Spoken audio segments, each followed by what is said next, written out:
So what was the Exodus all about? Egypt was the superpower of the time. You can see there on the map the extent that Egypt covered, and I want you to burn that map into your brains, because I'm going to ask you some questions shortly. So Egypt, what does Egypt consist of? It consists of the land either side of the Nile River. This part of Egypt is called Upper Egypt, the Upper Nile, and the lower part where Goshen was is known as Lower Egypt. Egypt always has this peninsula and quite often had control of the land of Canaan. So I want you to memorize that, it's most important. The reason for that is that the children of Israel were to be brought out of Egypt. So if we had a reading, I would either have had those 4 verses there read. Shortest reading ever, Exodus 13. Moses said unto the people, remember this day in which you came out of Egypt, out of the house of bondage, for by strength of hand the Lord brought you out from this place. And we can look at words from Joshua as well. Joshua says, I sent Moses also and Aaron, and I played Egypt, according to that which I did amongst them. And afterwards I brought you out. And I brought your fathers out of Egypt, and you came unto the sea. And the Egyptians pursued after your fathers with chariots and horsemen unto the Red Sea. And when they cried unto the Lord, he put darkness between you and the Egyptians, and brought the sea upon them and covered them. And your eyes have seen what I have done in Egypt. So, I'm going to ask you a question. And it's a loaded question. It's a trick question. If you set out on a journey, you need to know your destination, don't you? Otherwise, how are you going to get there? If you want to go to Edinburgh, you need to head north, don't you? You may completely miss Edinburgh, but generally, if you're heading north, you're heading in the right direction. If you've got no idea where your destination is, there is no chance really of getting to your destination, is there? I can guarantee that if there are 10 different versions of the Bible, that's publications, in this room, and each has got a map in the back, all of those 10 maps will differ in the route that was taken. But there will be one constant, and that is Mount Sinai. On here and on yours, I'm sure if anybody's got anything different, shout up. Mount Horeb, Mount Sinai is placed there. So, I'd like a quick hands up. Which country is Mount Sinai found in? And I've given you 4 choices. Egypt, the Sinai Peninsula, the land of Jordan today, Ammon, Moab and Edom, which you can see there, or the land of Saudi Arabia. So hands up for Jordan first of all. Any takers for Jordan? That's a good start. Saudi Arabia? Oh, a little wave, that's good. So for all of you that didn't put your hands up and give me a little wave, what are you left with? You're left with Egypt and the Sinai Peninsula. And remember that map I asked you to burn into your brains? That peninsula was part of Egypt, wasn't it? The critics of the Bible have a field day. They say there's absolutely no evidence of the Exodus. And they're absolutely right. If you look in the wrong place, why would you look for the Exodus in Egypt? Remember that map? The peninsula was part of Egypt. It always has been. On that map, it'll be very small, but if you can see it or look on your own maps, you'll see something called the River of Egypt. If we go back to the time of Abraham, Abraham was promised the land from the river, the great river Euphrates, unto the River of Egypt. Now, a lot of people will colour in their kingdom maps showing the land all the way to the River Nile. Now, the Nile is never mentioned in the Bible. You might find it in modern versions put in for clarification, but they've got it wrong. The river of Egypt is the end of the peninsula. I call it the Egyptian Peninsula, but here it's called the Sinai Peninsula. If you can see that map, it's the extent of the Promised Land according to Numbers 34. And again, if you've got good eyesight, the brook or the river of Egypt is the boundary. David reigned and Solomon's kingdom went from Hamath unto the brook or the river of Egypt. It didn't go right through that peninsula to the River Nile as we know it today, did it? So that is the border of Egypt in the Bible. There are other places where you can look for the brook or the river of Egypt. Have a look for yourself. So, if Mount Sinai is in the Egyptian peninsula, the critics say, where is evidence of the Red Sea crossing and Pharaoh's drowned army? Elim, where there should be 12 wells and 70 palm trees. The rock at Rephidim, capable of sustaining 2 million people and all their cattle with water. Where are the altars that Moses built? Where is the evidence of 2 million people or more camping over 40 years? Where is Mount Sinai, described as a burnt mountain? Where is the stream that came from it, the altar Moses built under it, and the 12 pillars Moses set up beside it? They're quite right, these things can't be found. There is no evidence for the places camped in the wilderness. All are truly unidentified. They are best guesses in the maps in the back of your Bible. I've put down at the bottom there, broken pottery everywhere. If you look on the right-hand side, Leviticus 6, the sin offering required pots to be broken. Unclean animals in Leviticus 11, every earthen vessel ye shall break it. And Leviticus 15 talks of bodily discharges. And the vessel of earth shall be broken. 2 million people for 40 years carrying out these practices. There should be piles and piles of pottery in such a small area. So where is Mount Sinai? What is the problem? So if Mount Sinai is indeed our destination, we know it is, we need to determine where it is in order to complete our journey, don't we? So, you and I are Bible detectives, and we can make two choices. We can stick with the prime suspect, the map in the back of our Bibles that says Mount Sinai is in the Sinai Peninsula. Obvious, isn't it, really? And we can take a make-it-fit approach. Or we can follow the Bible's evidence with an open mind and allow it to lead wherever it goes. We don't question it, it leads and we follow. So as a reminder, when thou hast brought forth the people out of Egypt, ye shall serve God upon this mountain.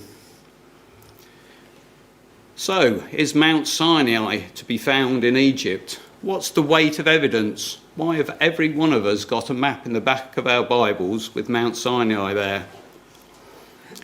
We go back to about 400 AD. The Roman Emperor Constantine the Great was the man that was responsible.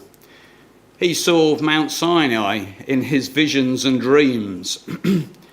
So guess what? He sent his mother, Helena, to the Middle East to discover the spots he had foreseen in his visions. So she had to carry the descriptions that he saw and head off there. I'm sure Helena wasn't too enamoured by this, to leave the delights of Rome, to head into the dusty Middle East, hot and dirty, leave the pleasures of Rome behind to find Constantine's mountain that is seen in the vision. So the question is, did Constantine select and name the correct spot? Well, there's not been the slightest biblical or historical evidence to sustain the selection of this site as the proper place for the giving of the law. Mount Sinai that's pictured there, the one that's in Egypt, doesn't fit the geographical description given to us in the Bible. However, the victor writes history, doesn't he? Constantine's opinion has prevailed and remains paramount to this day. That was written by a John Cursor. If you have any doubts, remember the heady days when Israel conquered national armies in 6 days. They swept right through the Egyptian peninsula, right up to the River Nile. They searched it top to bottom, inside out, and they found nothing of significance. And they just gave it up, didn't they? Ask yourself, would Israel have given up the place where the law was given, the place where Moses and the people became a nation, where Mount Sinai was? No, that they readily gave it up.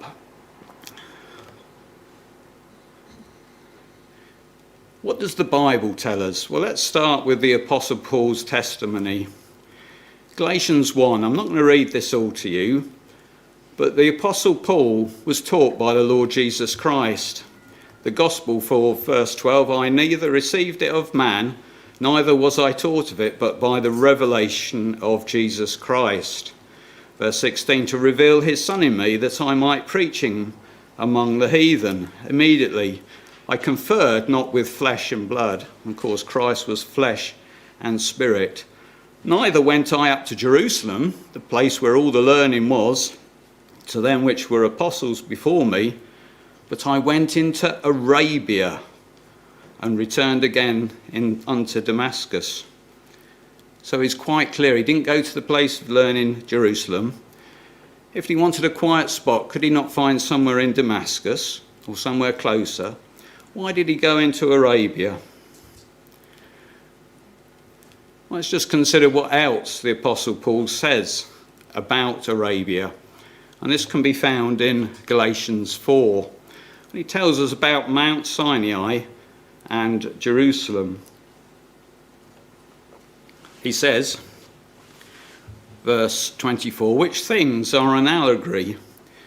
For these are the 2 covenants, the one from Mount Sinai, which gendereth the bondage, which is Hagar. For this Hagar is Mount Sinai, where? Arabia, and answereth to Jerusalem, which now is and is in bondage with her children. But Jerusalem which is above is free, which is the mother of us all.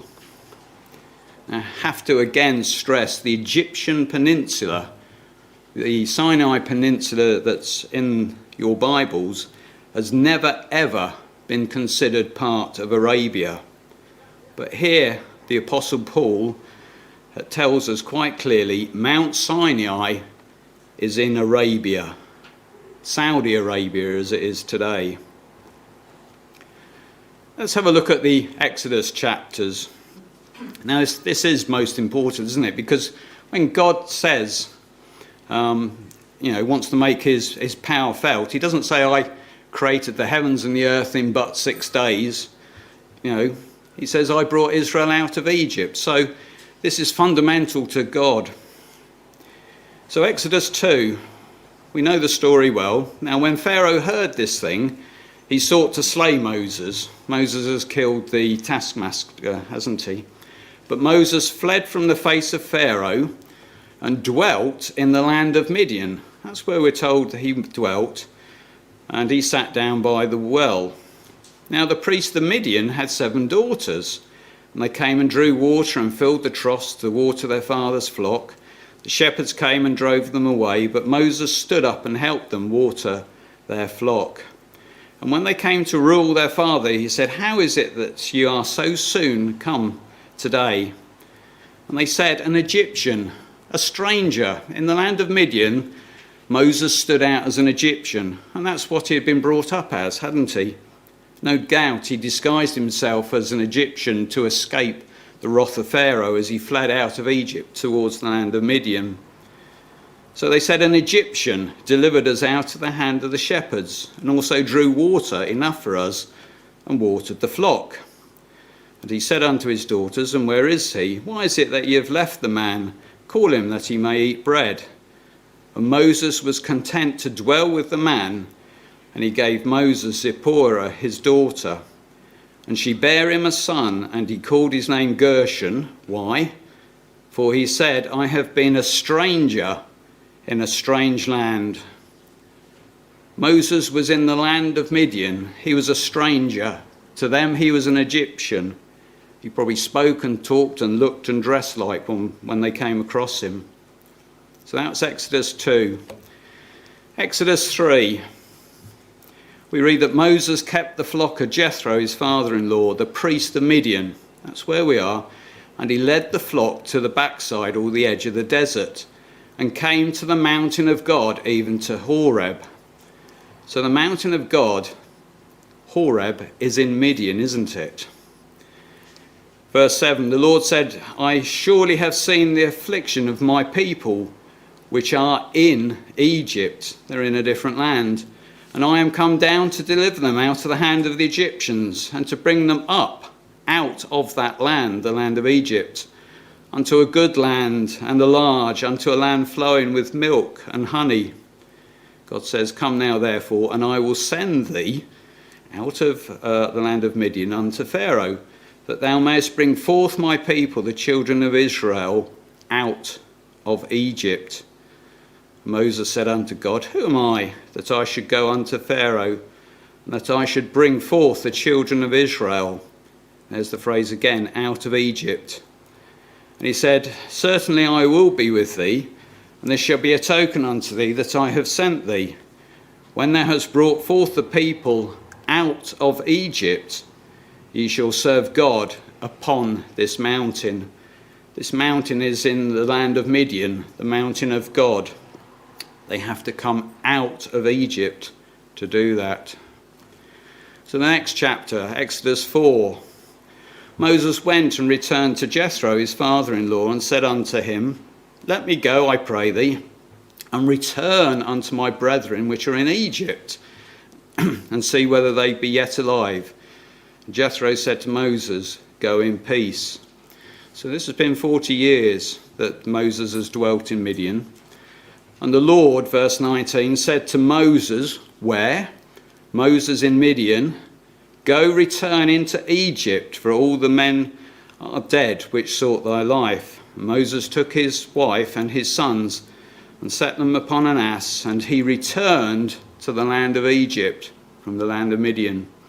And Moses took the rod of God in his hand. And the Lord said unto Moses, when thou goest to return into Egypt, see that thou do all these wonders before Pharaoh, which I have put in thy hand. But I will harden his heart, that he shall not let the people go. And we know the story, don't we? The plagues that God brought upon that superpower nation, the nation of Israel. So that's the Old Testament. What about Stephen's testament? He was full of the Holy Spirit. He too says, I will send thee into Egypt. Stephen's record is recorded in Acts 7. We read there, then fled Moses at this saying, and was a stranger in the land of Midian, where he begat 2 sons. So that agrees with the Old Testament Exodus record. And when 40 years were expired, there appeared to him in the wilderness of Mount Sinai, in Midian, an angel of the Lord in a flame of fire in a bush. And when Moses saw it, he wondered at the sight. It's one of our favourite Sunday school stories, isn't it? What does God say, verse 34? I have seen the affliction of my people which is in Egypt, and I have heard their groaning, and I am come down to deliver them. And now come, I will send thee into Egypt. Now, if Mount Sinai was in the Egyptian peninsula, that statement wouldn't make sense, would he? Because Moses would already have been in Egypt. No, Mount Sinai is in the land of Midian, today's Saudi Arabia. Acts 7:30, verse 35. This Moses whom they refused, saying, who made thee a ruler and a judge? The same did God send to be a ruler and a deliverer by the hand of the angel which appeared to him in the bush. God brought them out after he had shown wonders and signs in the land of Egypt. There's part one, in the land of Egypt, the plagues. The second part, coming out of Egypt, and in the Red Sea, the dividing of the waters. And then the third part of the Exodus story, in the wilderness 40 years. The wilderness 40 years were not in Egypt. This is that Moses which said unto the children of Israel, a prophet shall the Lord your God raise up unto you of your brethren, like unto me, him shall ye hear. This is he that was in the church in the wilderness with the angel, which spake to him in the Mount Sinai, and with our fathers who received the lively oracles to give unto us, to whom our fathers would not obey, but thrust them from them, and in their hearts turned back again into Egypt. So in the wilderness they weren't in Egypt, were they? They had to turn back in their hearts to Egypt, saying unto Aaron, make us gods to go before us. As for this Moses which brought us out of the land of Egypt, we wot not what is become of him. So the Bible's very clear, isn't it? The whole purpose of the Exodus was to get out of Egypt. Mount Sinai, we're told, is in the land of Midian. So I've put up a map there of the Egyptian peninsula. We know where Goshen was, where the children of Israel were. They were in the lower part of the Nile Delta. There are, if you can read that, that says the way of the Philistines, the way of Shur, the way to Arabia. There were three main routes that traversed the Egyptian peninsula. You've got the Red Sea arms here, which create the wilderness of the Red Sea. Now the children of Israel, or Moses in this case, first of all when he fled from Pharaoh, would have taken the most direct route to the land of Midian, which is in the opposite side of the Red Sea. Does that give us a problem if it's on the opposite side of the Red Sea? Shouldn't do, should it? Exodus 13 tells us, and it came to pass when Pharaoh had let the people go, that God led them not through the way of the Philistines, that's the most direct route at the top there, although that was near, for God said, lest peradventure the people repent when they see war and they return to Egypt. But God led the people out through the way of the wilderness of the Red Sea, this way, through the way of the wilderness of the Red Sea, and the children of Israel went up harnessed out of the land of Egypt. That's the way Moses went 40 years earlier when he fled from Pharaoh to the land of Midian, the most obvious way. And that was the way that the children of Israel went under the hands of Moses after God had slain all the firstborn in Egypt and they thrust them out. Let's let the Bible speak and let's pick up every word. So let's consider crossing the Red Sea. We read there that the Lord spake unto Moses, saying, speak unto the children of Israel that they turn, they change direction and encamp before Pi-hahiroth, between Migdol and the sea, over against Baal-zephon. Before it you shall encamp by the sea. I suggest there the Red Sea. For Pharaoh will say of the children of Israel, they are entangled in the land, that's the land of Egypt. The Red Sea wilderness hath shut them in. And I will harden Pharaoh's heart, and he shall follow after them. And I will be honoured upon Pharaoh and upon all his host, that the Egyptians may know that I am the Lord. And they did so. Okay. Verse 5, and it was told the king of Egypt that the people fled, and the heart of Pharaoh and of his servants was turned against the people. And they said, why have we done this, that we have let Israel go from serving us? And Pharaoh made ready his chariots and took his people with him. He took 600 chosen chariots, the very best, and all the chariots of Egypt, every single one of them, and captains over every one of them. This was a revenge mission. And the Lord hardened the heart of Pharaoh, king of Egypt, and he pursued after the children of Israel, and the children of Israel went out with an high hand. But the Egyptians pursued after them, all the horses and chariots of Pharaoh, and his horsemen and his army, and overtook them encamping by the Red Sea, beside Pi-hahiroth, before Baal-zephon. So the thing here is that they made a turn. Verse 2, speak unto the children of Israel that they turn and encamp.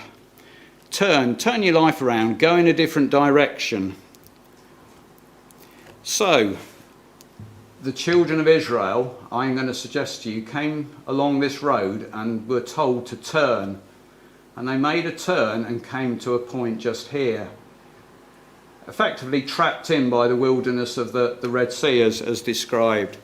Speak unto the children of Israel that they turn and encamp before Pi-hahiroth, between Migdol and the sea, over against Baal-zephon, before it shall encamp by the sea. Pharaoh will say of the children of Israel, they are entangled in the land.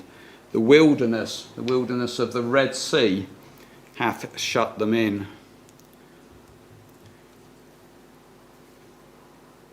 If you follow that route, you come to a huge beach on the shore of the Red Sea.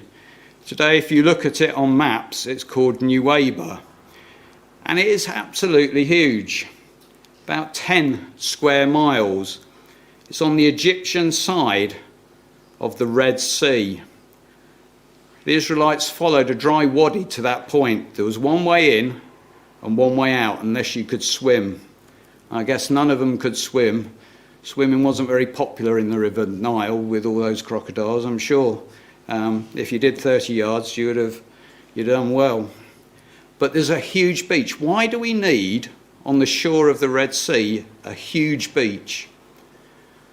We need it for some 2 million Israelites, a huge mixed multitude that came with them, their cattle, their wagons, all their belongings. But also the Egyptian army caught up with them there, didn't it? So there we go. There's Nuweiba on the shore of the Red Sea. So at some point the Israelites were following the road, they took a turn and they came down this dry wadi all the way to this beach. They camped there. Moses must have had great faith when God told him to turn, but it's a dead end. It's a dead end. There's a great big sea. It's very deep, it's very wide. But Moses took the people that way. What great faith he had. My sat-nav keeps telling me to update, my map's too old, but I love ancient maps. On ancient maps, before the nation of Israel was thought about and maps became politicised, before a lot of the Arab nations were even dreamt up, you can find ancient maps that say Nuweiba al-Muzayini. You can see it there, Nuweiba al-Muzayini. There's the beach, 10 square miles. Here we've got what's called the Sinai Peninsula. I keep calling it the Egyptian one, Nuweiba al-Muzayini. What does that mean? Anybody good at foreign languages? Well, I'll say Something of Moses? It is. Brilliant, isn't it? Where did that come from? Ancient maps and their past names can tell us something. Nuweiba al-Muzayini means waters of Moses opening. Now, isn't that incredible? That a map 200 years ago, 300 years ago, this place was called the waters of Moses opening. What's the chance of coming up with that name? It's brilliant, isn't it? I think it is. Waters of Moses opening. So Nuweiba, a massive site for camping, approximately 10 square miles in size. You can see it there. You can see it from the satellite There's the Red Sea. There's a slightly larger view. It's still very wide here. So what were those names? Pi-hahiroth and Migdol. As a reminder, Exodus 14 said, "Speak unto the children of Israel that they turn and encamp before Pi-hahiroth, between Migdol and the sea, over against Baal-zephon. Before it he shall encamp by the sea." Well, Pi-hahiroth means the mouth of the gorge. So here's the dry wadi that the children of Israel came through. Here's the Red Sea. Here's Midian on the other side. Here's the mouth of the gorge. This is what they would have seen. Encamp before Pi-hahiroth, between Migdol and the sea. Well, Migdol simply means tower. What could be there that towers? Well, there was at some point an Egyptian fortress. I don't think it's that. I think it's all these mountains which on both sides of this beach surround it. You would need mountaineering skills to climb it. I think that's what the towers are. So Migdol, the towers, are all those mountains that you can see. Absolutely impenetrable. You would need good climbing skills to get over that towering mountain, the towering mountains. Pi-hahiroth is the mouth of the gorge. This is where they camped. All we're doing is just following what the Bible says and seeing where it takes us. So there's another view. There's Migdol, the towering mountains either side that surround them. Baal-zephon is on the opposite side. That's sort of the opposite side of the Red Sea. And the mouth of the gorge is there at the bottom, Pi-hahiroth. Baal-zephon. So the AV says in Numbers 33, "The children of Israel removed from Etham and turned again unto Pi-hahiroth, which is before Baal-zephon, and they pitched before Migdol." The New King James and the ESV say they turned east. They turned back to Pi-hahiroth, which is east of Baal-zephon, and they camped near Migdol. So the western shore, eastern shore where Midian is. So, you're in the camp of Israel. Your God has killed Pharaoh's firstborn son and all the firstborn of his children. He had several sons and daughters. All their firstborn have died. Not only that, your God has killed his cattle, his firstborn sheep. Everything that was Pharaoh's and all the nations is now dead. They were devastated for a period of weeks, but now revenge is in their heart. You're on a sandy beach, 10 square miles, surrounded by mountains and water. The Egyptian army has come out on force. Every chariot Pharaoh's brought, and he wants revenge. What are you going to do? Not one of you can swim. There are no swimming lessons in Egypt, and it's 12 miles across. What are you going to do? They're coming through that mouth of the gorge. What are you going to do? There is no way out. But the Bible says to us, is anything too hard for the Lord? If you can see that map, from that beach to get to the opposite side is over 10 miles. The Red Sea, or the Gulf of Aqaba as it's called, is in places 1.2 miles deep. It plunges to great depths, very steep sides. If you drain the water, as I say, you'd need mountaineering skills to climb one side or the other. What are you going to do? Isn't it brilliant, God's providence? Because for this event, the way was there from the very day of creation. Isaiah 43 verse 16 tells us, "Thus saith the Lord, which maketh a way in the sea, and a path in the mighty waters." And these were indeed mighty waters. So there's your beach, your 10 square miles. Here are the depths, some of them down to, 1.2 miles, very deep. But you can see here, it's very much shallower.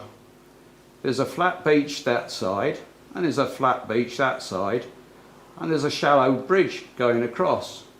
You can see it here on this 3D model. Great depths and great towering cliffs that you could never get out of, but just where the Israelites find themselves on the beach in New Aber, the waters of Moses opening, it's still very deep, but there is a bridge that goes across to the Arabian side. Now, isn't that marvellous? An underwater land bridge exists just in the right place to facilitate Israel's crossing. What a miracle. The Gulf is bigger than the Grand Canyon, and we've all seen pictures of that, haven't we? In places it's some 1,850 metres or 6,000 feet deep. But beneath is found an underwater land bridge between the Eilat Deep and the Argonos Deep. So there's the Eilat Deep, the Argonos Deep, and this is where the children of Israel are. The underwater land bridge slopes at 6-degree inclination, levelling out at a depth of 800 metres, then gradually rises to meet the western shore of Midian, now the land of Saudi Arabia. 6-degree inclination, you could push a wheelchair across. It would meet regulations today. 10 miles across, 6 degrees, but it goes down to 800 metres in the middle. But that's not 1.2 miles, is it? I'm mixing my measurements up there, but you get the idea. 800 metres. What's 800 metres in this world? Well, the Burj Khalifa is 828 metres. The World Trade Center there used to be 541 metres high. The Eiffel Tower and the Shard in London are mere minnows at 310 and 320 metres. I've stood at the bottom of the Shard and looked up, and that is a terrifying height. I get wobbly on the ground. I don't like heights. That's even from the ground. I look up. But imagine a wall of water, 800 metres. There are 3 or 4 pictures of the Khalifa. It is 828 metres. It would only just poke above the water if you dropped it into the middle of this land bridge. But that's where the children of Israel went across. Now I want you to think, on your maps in your Bible, the Red Sea crossing took place in some small lakes or marshy area just outside of the land of Goshen. But how do these verses that we have here make sense if that crossing was the swampland near Goshen in Egypt? There's the picture of the tallest building so far built. Exodus 15 describes the depths that God parted. The depths have covered them. That's the Egyptian. They sank into the bottom as a stone. The sea covered them. They sank as lead in the mighty waters. The psalmist writes, he rebuked the Red Sea also, and it was dried up. So he led them through the depths, not the little puddles, but the depths, the mighty waters. Isaiah describes in Isaiah 43 verse 16, thus saith the Lord, which maketh a way in the sea and a path in the mighty waters. This was no small miracle. Isaiah 51, art thou not it which hath dried the sea, the waters of the great deep, that hath made the depths of the sea a way for the ransom to pass over? And one last one, Nehemiah 9. Thou didst divide the sea before them, so that they went through the midst of the sea on the dry land, and their persecutors thou threwest into the deeps as a stone into the mighty water. The same verses, just a different view. Imagine standing under that and looking up, knowing that there's a wall of water either side, on your left-hand side and your right-hand side. Wow. I think I would think twice about going through, even seeing all the miracles in Egypt. But that's what the Bible describes. Again, is anything too hard for the Lord? The Lord said unto Moses, Wherefore criest thou unto me? Speak unto the children of Israel that they go forward. But lift up thy rod and stretch out thine hand over the sea and divide it, and the children of Israel shall go on dry ground. Not only is God parting the waters, but he's drying the ground through the midst of the sea. And Moses stretched out his hand over the sea, and the Lord caused the sea to go backward by a strong eastward wind all that night, and made the sea dry land, and the waters were divided. And the children of Israel went into the midst of the sea upon the dry ground, and the waters were a wall unto them on their right hand and on the left. Imagine how dark it must have been in the middle. I don't know how wide God parted the waters, but 800 metres, not much light would get down there. It'd be like walking into a grave, wouldn't it? But the children of Israel didn't even get the soles of their feet wet. God dried the ground so it was safe for them to walk upon. It's not rocky, it's sandy right away across. There are no boulders on this land bridge. What God provides is wonderful. Isaiah 51 verse 10. Art thou not it which hath dried the sea, the waters of the great deep, that hath made the depths of the sea a way for the ransom to pass over? People say, well, there's no possible natural way that this could happen. And I agree with them. There is no possible natural way it can happen. A miracle has no natural explanation, does it? It does not violate natural laws. Natural laws tell us what will happen if there is no interference, but a miracle is interference by God.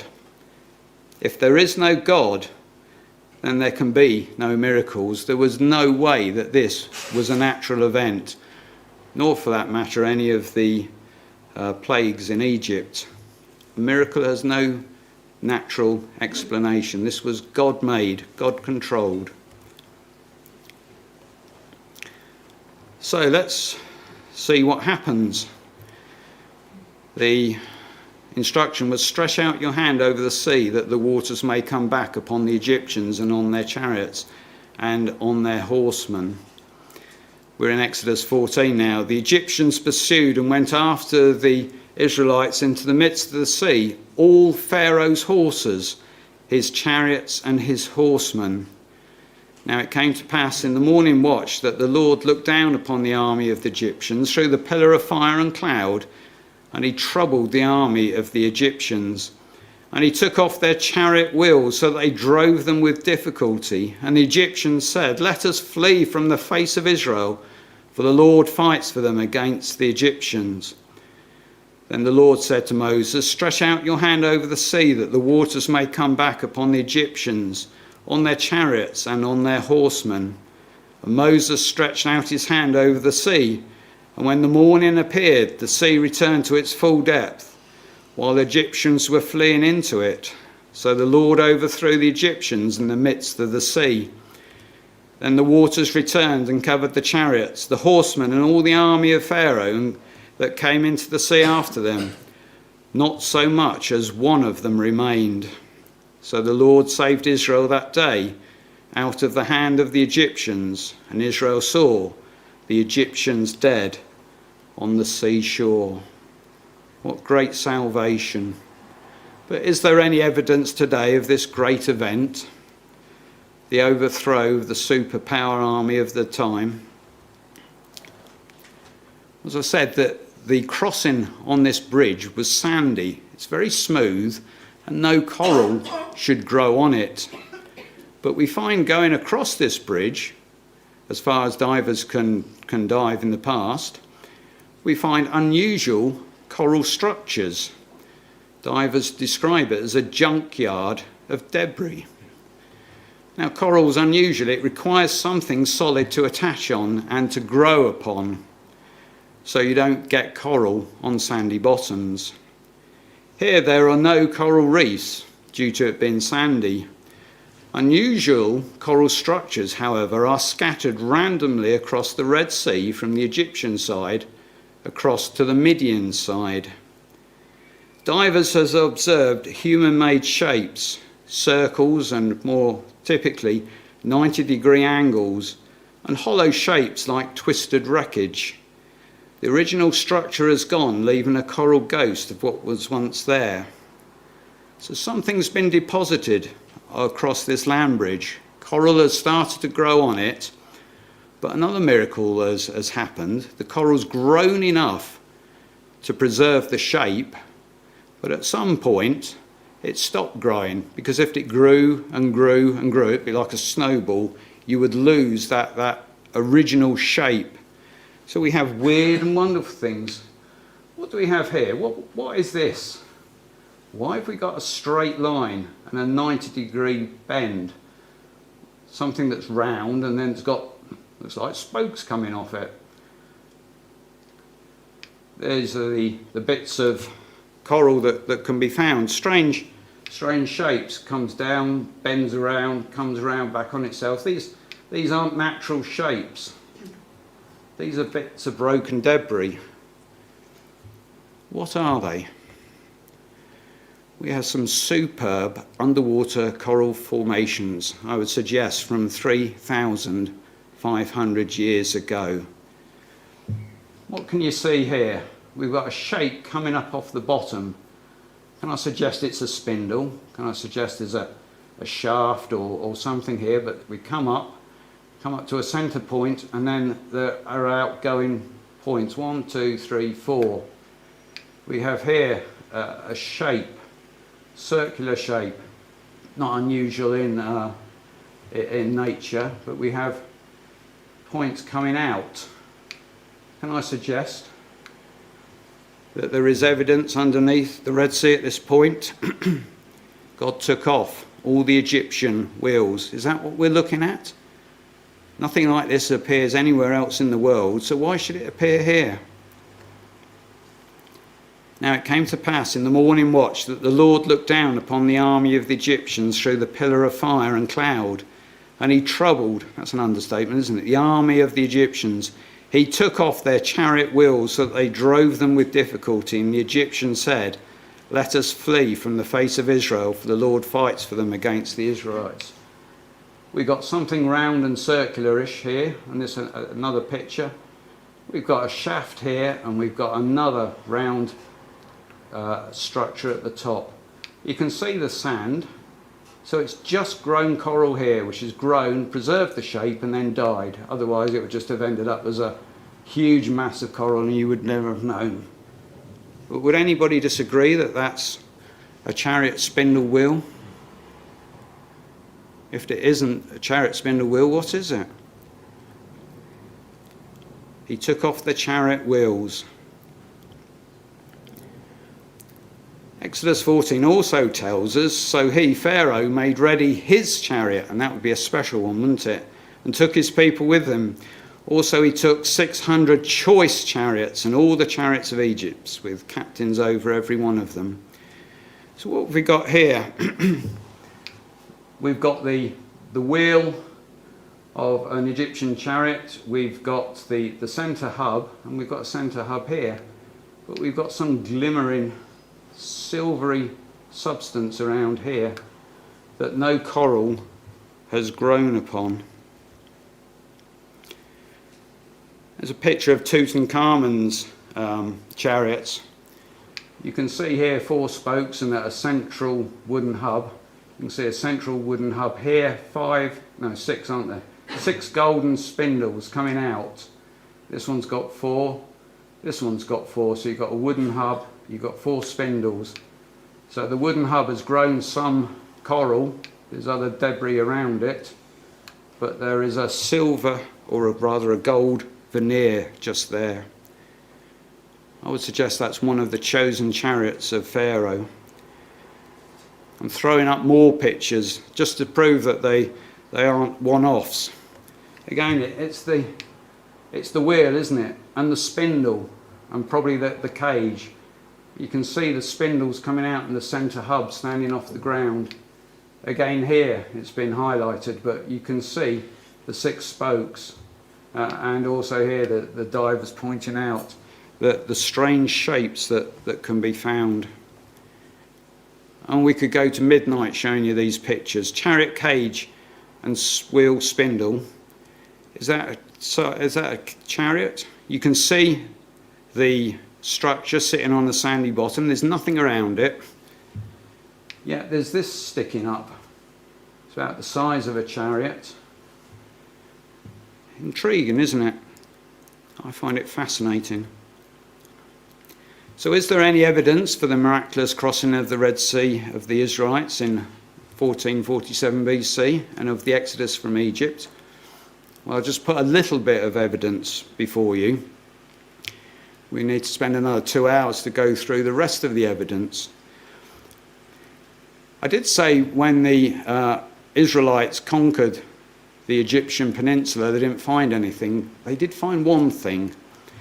This is on the beach of New Weber, that water place which the old map called the Waters of Moses Opening. The Israeli army found this tall Phoenician column. They stood it upright. It had fallen down. Half of it is very corroded. But they stood it upright where they found it, and it stands there today. You can even see it on Google Maps. That's on the Egyptian side. Who was friends with the Phoenicians? Who had influence over Egypt? Solomon, didn't he? He married an Egyptian princess. So he had influence over Egypt. He was also very wealthy and friends with the Phoenicians. But it gets better. Not only on the Egyptian side can we find one of these columns, but also one on the corresponding Midian side. And again, just look at the geography. It's flat. If you're the children of Israel, you're God bringing them through the Red Sea, you don't want them to have to climb out of mountains to get onto dry land, do you? The land of Midian. It's flat there. But was also a matching column. It was at this point, and it's been marked by the Saudi authorities. It was found by a chap called Ron Wyatt and his sons in 1984, and they went later further into the land of Saudi Arabia to find Mount Sinai, and they were arrested on that mountain as spies. They were released upon showing the Saudi Arabian authorities this pillar, which was subsequently removed, yet that plate is there to mark it. So we have a Phoenician column added on the other side as well. What a strange thing to do, but not if you've read your Bible, is there? We only have Ron Wyatt's words, but he said that on this pillar were the inscriptions Pharaoh, Mizraim, which means Egypt, Moses, death, water, Yahweh, Solomon, and Edom. Again, we have a lot of evidence, I would suggest, for the Exodus. We've only just started together this evening. All I've really shown you is that the Red Sea crossing and Pharaoh's drowned army. All those other things we can show you, but we'd have to do that on another occasion, God willing, if you so choose. But I'm just going to go back to this verse. 2 last slides. Remember this, Jerusalem is above Sinai as one would march in military rank. Where have I got that idea from?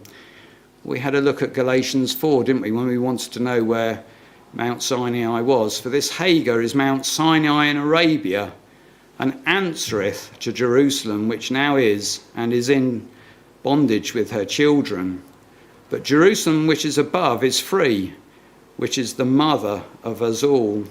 So I want to pick up on 2 words there. Answereth comes from the word G4960, and it means to file together as soldiers in ranks. Now, soldiers in ranks generally march in straight lines, don't they? So hold that idea. And it's derived from G4748. It means to range in a regular line, again, to march in military rank.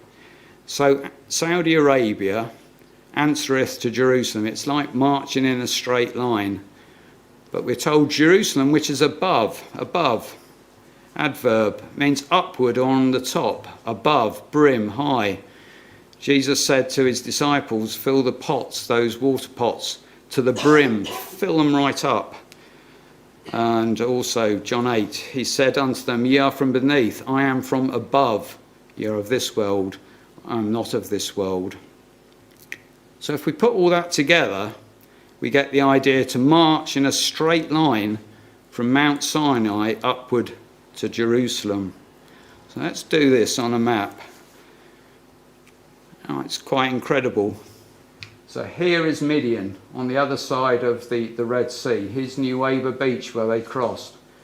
Here's the places that very readily you can see and identify as part of the Exodus. Now I've done this the reverse way. I've identified the rock at Horeb and drawn a line directly north just to see where it would come to. I could do it the other way around, but I've done it the hard way. I could have started from Jerusalem and dropped a line down. But which part of Jerusalem? Well, here, which we can have a look at in the future, is Rephidim, the rock where the water gushed from. You can see the shadow of it. It stands as a towering piece of granite. Now, if you draw on your computer a line directly north, you do not vary by 1 or 2 degrees, nor even 1 or 2 minutes. This is where you come to. It's the rock at Jerusalem. Isn't that incredible? What is the chance that you could identify from the Bible the place where the Rephidim rock is, follow this verse here, go directly north, and you come to Jerusalem? Or if you want to do it the other way, look, they actually built it a few metres out of place. If you dropped it down, this tells us, doesn't it though, if you take generally Jerusalem and drop a line down, this is where all the evidence for the Exodus can be found.